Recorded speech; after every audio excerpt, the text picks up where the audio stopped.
de lever les yeux vers le ciel. La 23e édition de la Nuit des Étoiles va durer tout le week-end. Où faut-il se rendre dans la région pour scruter la Voie lactée? Nous posons la question à notre invité, Alain Sirou, directeur général de l'Association française d'astronomie. Bonsoir. Bonsoir. Et à tout à l'heure. 1667, cette nuit des étoiles, on en profite pour vous raconter le destin de l'Observatoire de Paris, un endroit riche en découvertes. Malheureusement, ces télescopes ne scrutent plus rien car il y a trop de pollution à Paris.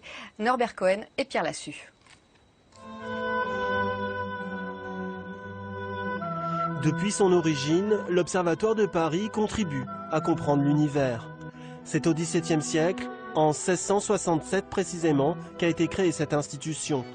Louis XIV voulait montrer la suprématie de la France et le développement de la science était un moyen de participer à la renommée du royaume. D'abord, l'Observatoire accueille des savants qui viennent de toute l'Europe. Ça va être Huygens qui vient de Hollande, mais ça va être aussi Cassini qui vient d'Italie, ça va être Romer qui vient du Danemark. Donc ça forme une compagnie scientifique qui va commencer à travailler sur la Lune, l'observation de la Lune, sur des observations de Saturne, des observations des éclipses des satellites de Jupiter.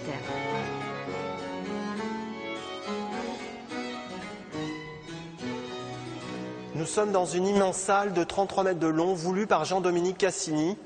Et cette ligne que vous voyez au sol est le méridien de Paris, un tracé imaginaire capable de donner l'heure solaire.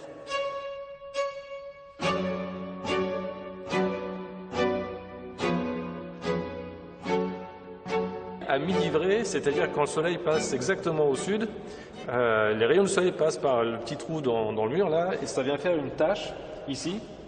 Et une fois que la tache se sera déplacée sur la règle méridienne, on pourra mesurer la hauteur du soleil au-dessus de l'horizon. Peu à peu, des avancées très importantes vont avoir lieu en astronomie, comme la découverte de Neptune, ou en physique, comme les premières estimations de la vitesse de la lumière. Mais c'est la mesure du temps qui va occuper tous les esprits.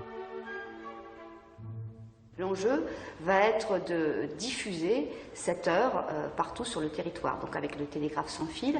Et ceci va être amélioré grâce à la Tour Eiffel, puisqu'en 1910, on va sauver la Tour Eiffel de la destruction en y installant une antenne de diffusion des signaux horaires. Aujourd'hui, l'Observatoire de Paris est un des plus grands centres de recherche du monde. 240 scientifiques, 400 ingénieurs et techniciens perpétuent cette aventure commencée il y a 3 siècles et demi. Ce soir, c'est donc l'occasion de lever les yeux vers le ciel. Alain Sirou, bonsoir. Bonsoir. Vous êtes le directeur général de l'Association française d'astronomie. Alors, en cette nuit des étoiles, est-ce que les conditions météo sont bonnes pour scruter le ciel? Écoutez, c'est pas mal. Franchement, on a eu un peu peur cet après-midi parce que le ciel était voilé. Mais il y a un petit vent. Ce vent a dispersé la pollution, le gaz, un peu de poussière, et puis cette nuit il fera beau. Donc je dirais, à Paris, vous l'avez dit, hein, Paris et région parisienne, le problème c'est d'abord la pollution lumineuse, c'est-à-dire la quantité de lumière qui est émise par la ville et qui se reflète dans le ciel. Bon. Donc alors, le ciel sera là, on va regarder les planètes, on va regarder un petit morceau de lune. Optimiste. Alors quels sont les endroits où il faut aller justement? Alors, je dirais qu'il y a à peu près une quinzaine de lieux dans la région parisienne. Si vous êtes sur Paris, il y a 2 sites, c'est le sommet de la Tour Montparnasse et puis la Cité des Sciences à la Villette. Et sinon, vous avez effectivement le choix, là où il y a des clubs d'astronomie. Alors, je vous en donnais quelques-uns. L'Uranoscope d'Île-de-France, par exemple, à Gretz-Armainvilliers. Vous avez le Grand Parc à Saint-Ouen, etc. Vous avez une quinzaine de sites. Mais le principe de la Nuit des Étoiles, c'est une rencontre conviviale entre des gens qui ont envie d'observer et de poser des questions avec des astronomes amateurs qui connaissent le ciel et qui ont des réponses à apporter. Et en fait, je dirais le ciel, c'est un peu comme la nature. Vous vous promenez dans la forêt, vous ne connaissez pas les chemins, vous ne connaissez pas les arbres, vous ne connaissez pas la faune, la flore. Et quelqu'un va vous prendre par la main, va vous montrer les constellations, etc. Et vous faire découvrir. Alors ce soir, l'Association française d'astronomie dédie cette édition à la compréhension des distances dans l'univers. Ça veut dire quoi exactement? Ça veut dire que pendant très longtemps, depuis que nous observons le ciel et qu'on se pose des questions, le Soleil ressemble plutôt à une toile de cinéma avec des lumières qui s'appellent les étoiles.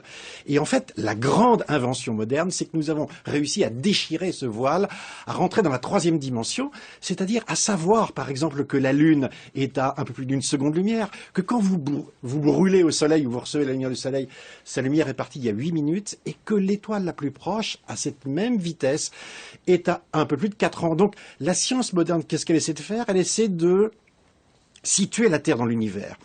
Et nous avons un satellite qui s'appelle Gaïa, qui va essayer de définir la position d'1 milliard d'étoiles à peu près. Et c'est ce qu'on veut montrer, c'est à quoi ça sert, pourquoi essayer de mesurer ces distances, où sommes-nous, à quoi ressemble la galaxie. Vaste programme. Vaste programme, parce qu'on veut déchirer ce ciel et montrer qu'il est vivant. Alors, et quelques conseils ce soir pour ne rien rater de cette belle soirée? Alors, d'abord, prenez votre temps. C'est-à-dire que c'est toute la nuit. C'est-à-dire que le ciel, ça se laisse, je dirais, apprécier, découvrir. C'est un spectacle lent. Il faut évidemment le plus possible s'éloigner des lumières. C'est un spectacle convivial. C'est-à-dire que on échange des informations avec les autres. On regarde dans les télescopes. Vous pouvez voir ce soir, par exemple, Saturne. Saturne, c'est un coup de cœur pour plein de gens. C'est-à-dire, ça ressemble à une petite perle entourée d'un anneau. C'est un choc esthétique aussi. Vous serez où, vous, ce soir? Disons que je vais plutôt grimper au sommet de la tour Montparnasse pour à la fois apprécier la beauté de la capitale et en même temps voir le ciel. Je dirais les deux sont pas incompatibles. Le ciel, c'est l'autre moitié de la Terre.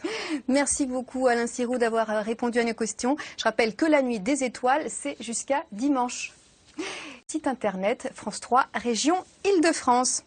L'information continue, à suivre l'édition nationale présentée par Christelle Méral. J'aurai le plaisir de vous retrouver